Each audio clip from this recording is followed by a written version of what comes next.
Les partisans de la théologie narrative, surtout dans l'Église émergente, affirment qu'il ne faut pas être dogmatique en théologie. Pourquoi prétendre avoir compris la vérité alors que des gens bien sont parvenus à des conclusions différentes au fil des années? De leur point de vue, la théologie n'est pas une science exacte qui fait autorité. Les croyants ont toujours eu des convictions différentes, sans que personne n'ait raison ni tort.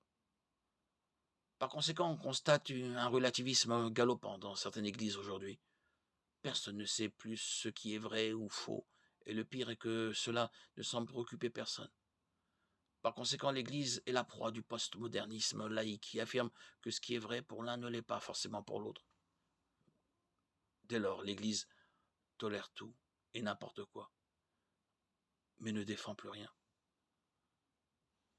Certains partisans de la théologie narrative, notamment au sein du mouvement de l'Église émergente, renoncent totalement à la prédication.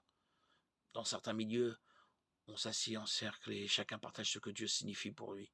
Aujourd'hui, en faisant éventuellement référence à un passage biblique qui l'a touché. Mais le plus important reste les expériences et sentiments, pas la parole de Dieu.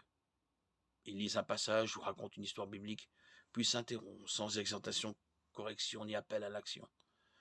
Ce n'est pas ce que signifie se soumettre à l'autorité des Écritures. C'est s'en servir pour conforter ses désirs charnels.